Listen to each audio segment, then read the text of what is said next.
Thank you so much for joining us for CBN NewsWatch. I'm Ephraim Graham. Here are some of the big headlines we're following in the CBN newsroom. Everybody in the White House knows it'd be the end of President Trump's presidency if he fired Mr. Mueller. That's Senator Lindsey Graham urging the president to keep silent on the special investigation into the 2016 election. This comes after a New York Times report the president sought to fire the special counsel Robert Mueller last June. The Washington Post recently reported the president also considered firing his deputy attorney general Rod Rosenstein. Rosenstein is also appointed to the special counsel. The president has labeled those reports as fake news. Jihadist militants attacked Afghan army guards at a military academy in Kabul. At least 11 soldiers are dead and 16 seriously hurt. The Islamic State has claimed responsibility for the attack. This is the latest attack in a violent wave by extremists in Kabul. At least 103 people are dead and as many as 235 wounded after a suicide bombing in the city Sunday. Music and politics took center stage last night at the 60th annual Grammy Awards show. The music show took a political turn when celebrities and Hillary Clinton read from a controversial book about the Trump administration. But it was a big night for Christians. Singer Joy Villa arrived at the show promoting a pro-life message. And Hillsong Worship, CeCe Winans and Zachary Williams all won Grammy Awards. You can learn more about these stories at cbnnews.com. We turn now to President Trump, who's facing a big week ahead. Today, he meets with United Nations diplomats as part of an effort to shore up international support against Iran. Then tomorrow, he gives his first State of the Union address. All of this as Republicans and Democrats work to come to an agreement on immigration. Here's CBN's Jenna Browder. It's a critical week for President Trump, beginning with the United Nations and shoring up international support against Iran. Today he'll meet with U.S. Ambassador Nikki Haley and Security Council diplomats at the White House. Haley arranged the visit to highlight Iran's role in conflicts around the Middle East. It's also expected to include an inspection of debris from a ballistic missile fired from Yemen into Saudi Arabia and a tour of the Holocaust Museum. Mr. Speaker! The President of the United States. The meeting comes as Trump prepares to give his first State of the Union address tomorrow night. The White House says he'll focus on 5 main areas: immigration, infrastructure, trade, national security, and particularly the economy. Now is the perfect time to bring your business, your jobs, and your investments to the United States. He'll also no doubt praise the effect his tax cuts and deregulation have had to help bring America a booming economy, like he did at the World Economic Forum in Davos, Switzerland. And Trump may also expand on his plan for Dreamers, illegal immigrants brought to the United States as children. The president's proposal of allowing 1.8 million Dreamers a pathway forward with citizenship is a huge step in the right direction. Trump's plan is drawing support and criticism from both sides of the aisle. But with some Democrats willing to negotiate, talks of a deal may soon begin. In Washington, Jenna Browder, CBN News. Schools in at least 6 states have closed today in a desperate rush to stop the deadly flu from spreading. The epidemic is so severe in Oklahoma, 20 districts shut their doors in the last week to disinfect. The CDC reports at least 37 children have died from the flu this season. 39 states are still reporting high flu activity, making it the worst outbreak in nearly a decade. U.S. Senator Charles Schumer has even called on federal health officials to dispatch a flu surveillance team to New York as the number of cases increases there. President Trump is ready to sign a ban on abortions after the 5th month of pregnancy if the Senate can find enough votes to get it to his desk. The House already passed the bill known as Micah's Law, named after an Iowa boy who survived birth at 20 weeks. Supporters say the bill would protect 10,000 lives each year. There's scientific evidence babies can feel pain at 5 months. To get to Trump's desk, the bill needs 60 votes, and Republicans only hold a 51-seat majority. Many workers in the abortion industry are quitting. A group formed to get them out is stunned at its own success. Paul Strand talked with a couple of those former workers and the woman trying to end abortions by leaving no one to perform them. At this recent gathering at the March for Life, Abby Johnson talked of how she wanted to depopulate the abortion industry after she fled her job as a Planned Parenthood manager and became pro-life. She expected only 10 to 12 workers a year to actually quit. Because it is a hard sell trying to convince people who work in the abortion industry to leave and come to the pro-life side. Johnson is stunned at how many have quit in the 5 years her organization has existed to get them out and then help them out. We are up to 419 abortion workers who have left the abortion industry and have come through, and then there were none. And we also have had 7 full-time abortion doctors leave the abortion industry. Registered nurse Shelley Guillory admits she had to fight her own beliefs to assist in the many abortions she aided. Internally, it was a conflict, and it just began to fester and fester till I just couldn't be there anymore. A sudden family tragedy, the death of her 20-year-old son, gave her 3 months away from the clinic. A pro-life protester and sidewalk counselor showed her compassion when she returned, saying, "What are you doing back here? We thought you quit." And I was like, "No, my son passed away." So I was out briefly. And he was like, "Oh, I'm sorry to hear that." He said, "I wish you wouldn't have came back." I remember walking back into the clinic and thinking a little while and saying, "You know what? I really don't want to be here, and I don't want to even participate in one more abortion." She quit that day, and then there were none rushed to her aid. They assisted me with finances temporarily until I was able to find another job, and gave me emotional support, helped me redo resumes. She really needed that emotional support after taking part in all those abortions. Guilt gets you in the gut where you least expect it. How could I have ever participated when it's not something that I would have chose for myself or my daughters? Johnson understands that guilt over what those abortion workers do every day. It is abnormal to convince a woman to take the life of her child. It is abnormal to pit women against their children. It is abnormal to sift through body parts of babies. Annette Lancaster was so wounded in her soul doing what she did at the Chapel Hill, North Carolina Planned Parenthood, she isn't sure she would have survived without, and then there were none, bucking her up. If I wasn't in this organization, I don't think I would be here today. When women would ask me, "Do you think God is going to forgive me?" and trying to answer that question in a roundabout way, it started affecting me. I was just in a very dark place in my life while working there. Lancaster knew about And Then There Were None because of its business card popping up. Not just 1 or 2, but they were actually all around my car. She was going to quit one particular day, but then came a sudden surprise. I was called in that day into the office and told, "You just don't fit in here anymore." And so I quit fired. I think they could tell the abortion numbers were going down tremendously when I was the manager there. So they could tell that I was not encouraging women to do the procedures, but rather discouraging them.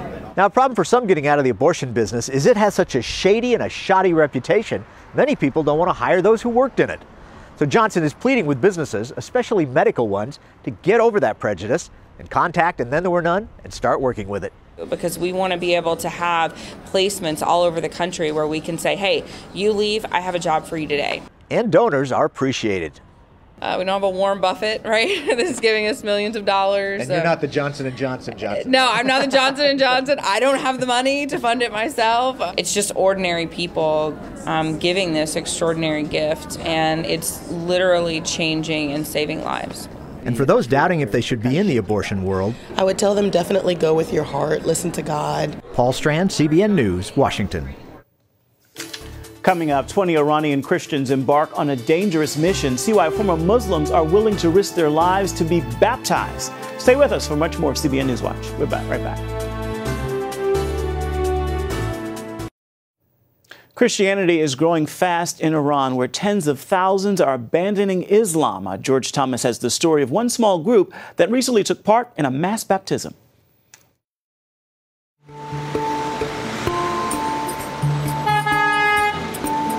On a recent Friday, 600 miles east of Tehran, not too far from the Afghanistan-Turkmenistan border, 20 Iranians prepared for a secret journey out of their country. For their safety, we've concealed their identities and changed their names. I've been waiting for this moment for nearly 9 years. The mission took months to prepare. It was fraught with danger. This was my wish before I die. Afarin helped arrange their travel. The moment the Iranian government discovers someone has changed their religion, they will try everything to stop the person from sharing their new faith with others. Most of these new Christians paid a price for abandoning Islam. The government scares Christians, imprisons them, fires them from their jobs, kicks them out of school, and many other tactics, all in an effort to stop them from evangelizing. Afrin knew what they were about to experience could land them in trouble. CBN News met them shortly after they left Iran. Due to the sensitive nature of this report, CBN News has agreed not to reveal our location nor the names of the individuals associated with the story. And this is why they left Iran for a few days. For the first time, all 20 followed Christ in baptism.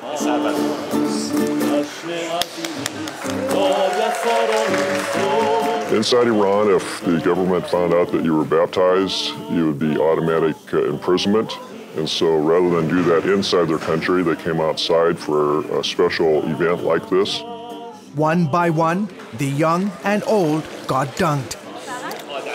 Men, women, and children, all of whom renounced Muhammad and professed their faith in Jesus Christ, in a swimming pool rented for the occasion. 53-year-old Faribors waited 10 years for this moment. I accepted Christ when I was 43 years old. There was no way for me to get baptized in Iran because of the dangers we face. Today, my faith is complete. 16-year-old Sarah accepted Christ 4 years ago. I became a Christian after seeing Jesus in a dream. As I was getting baptized this morning, I felt the Holy Spirit come upon me in a new way. Entire families got baptized.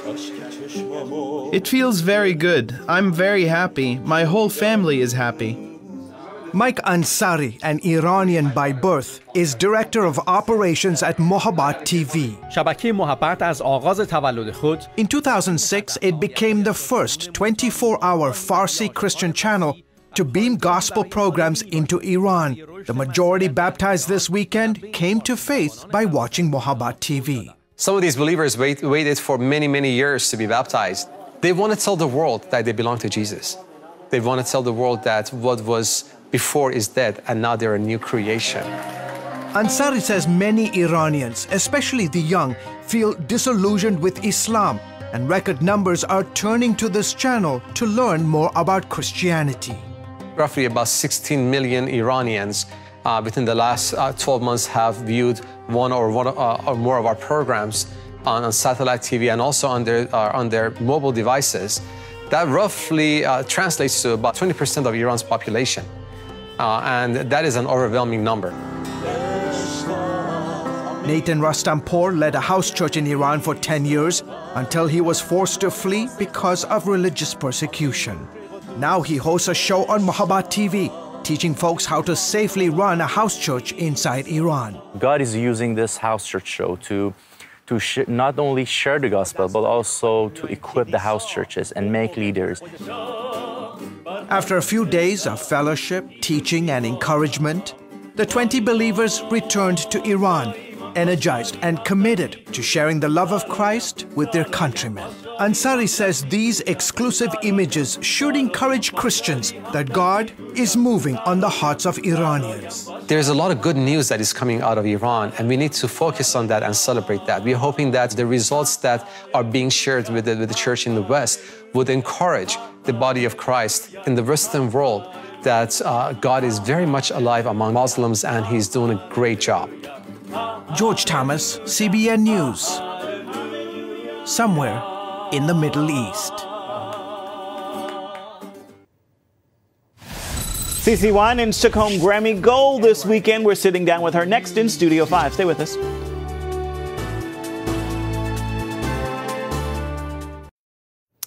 CeCe Winans took home Grammy Gold for her latest project last night. Let Them Fall in Love is the name of the album. Here's a look at our interview from Studio 5. Hey, devil, get behind me. Hey, devil, under my feet. This old school vibe is just one of the new sounds you can sample on the first CeCe Winans solo recording in about 9 years. It's called Let Them Fall in Love. Lord, help me, Jesus. I'm wasted, so help me, Jesus. I know what I am. Your son, Alvin III, yes, did a lot of the producing on this. And writing. And writing it. Did you catch his vision immediately? No. Of course not. Probably about 6 years ago, he came and said, Mom, I got a great idea for how you should come back out. Because I didn't realize so much time had went by even then. It was like 9 years. I find that hard to believe. 9 years from the time of the release, but when he came to me, it had probably been about 4 years. Wow. And he shared with me the idea, you know, Mom, it's going to be really cool. My generation is going to love it. So you already know right then. I'm like, your generation? Okay, wait a minute. But he assured me that the lyrics would be bold. It would be who I am, but yet it would be fresh, relevant, kind of a throwback feel in there, you know. And so I was like, oh, I don't think so. I don't think so. But when I finally got it, and it took him a while, trust me. If you talk to him, I'm sure he'll tell you how bad I was. But when I got it, I got excited. I was like, oh, this is going to be really, really good. It's going to be fun, you know. Had all live music, 40-piece orchestra. Nice. It was awesome. But I have to say, I knew he was gifted and talented going in, but I found out a whole nother level that I didn't know that God had really blessed him with, you know, downloaded in him. So as a mom, you know, I would work during the day or late at night in the studio, and when I get home, I would just weep and say, God, you're so faithful. You're so faithful. And I saw his faithfulness to the next generation through working with my son. That's beautiful. And your son helping you and your husband at your church as well? Yes, my son and daughter. Oh, wow. Yes, they're both very involved. They're preaching and teaching. So it's a family. It's a family ministry. Yeah, we're all doing this. We were all very surprised by the call, but we've all embraced the call. Cece and her husband, Alvin Love, started Nashville Life Church 5 years ago. It began after her music-producing son invited about 30 friends over to their home for a Bible study. And we looked at each other, was like, oh my God, all the prophecies started coming to our minds. We were like, this is it. And we started Nashville Life. Nice. So it's a church full of millennials on fire for God. We're teaching them how to be disciples. We're making sure the main thing remains the main thing, and that's just loving God and loving people. Many people watching are going to want to know, what is your secret for reaching that generation? Because they're leaders in churches and looking out into the audience and not seeing them. What is the key? Well, you know what? The number one thing, we were birthed out that way. You know, very diverse group of people, which is awesome. But I think from what we've learned, my husband and I, since we've been pastoring the millennials, is that they just want the real deal. They don't want all the stuff that we think have to be church, the traditional stuff. And trust me, I love a lot of the great traditions, but they want it simple. They just want a relationship with Jesus. I want to talk about your family just a little bit, the great Winans family. We love all of you. But a surprise to me, I'm sitting at home watching Greenleaf, and I see the Winans last name on one of the lead characters. That's right. And I'm thinking, surely not. So then I look. Okay, so your niece is an actress? My niece is an actress. Everybody thought, they didn't know if it was me, if it was my daughter, my niece. I'm like, guys, she's way younger than I am. Thank you very much, but it's not me. But yeah, my niece Joy is on Greenleaf, and so she's an amazing actress. Daddy, I think the charity is just trying to... Gigi! How many times do I have to tell you I don't need you looking out for me? When she told my mother she wanted to be an actress, my mother's like, oh no. Oh God, let me pray this off quick. Needless to say, my mother is still praying. She's trying to pray her off the show. I mean, because this show tackles the inside of the church and everything. It's horrible. It's horrible the way it attacks the church, but we love Joy, and I think she's amazing, and she's up for a stellar. She recorded a song called Master's Call, and it's a beautiful song, and so I applaud her. She has her first nomination and you know, Joy never sang before. People don't know this. She never sang before she did the show. And so she called me and was like, Auntie Cece, I got to come to Nashville. I said, you come to Nashville for what? I got to go to the studio. I was like, what? And she was like, yes, can you please come help me? Can you please? I was like, Joy, you got it in you. You know, I knew she could sing, and she had to find her own voice. I said, don't try to be anybody else.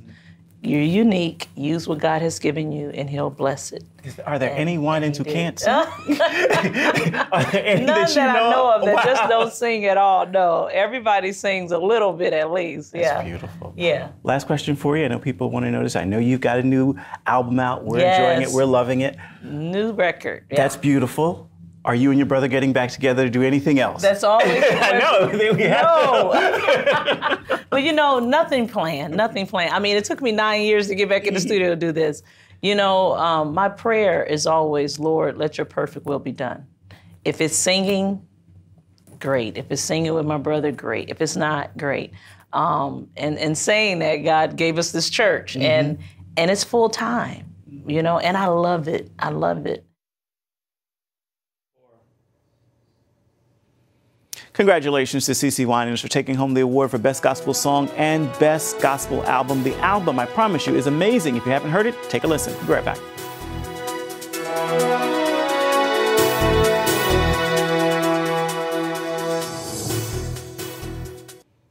Time now for your Monday Motivation. Here's a thought. Ships are used to move things forward to an appointed destination. How are the ships working to navigate you in your life? I'm talking friendships, partnerships, and other relationships. If they're not moving you forward, it might be time to abandon ship and get aboard another. With that word, be sure to make this a marvelous Monday.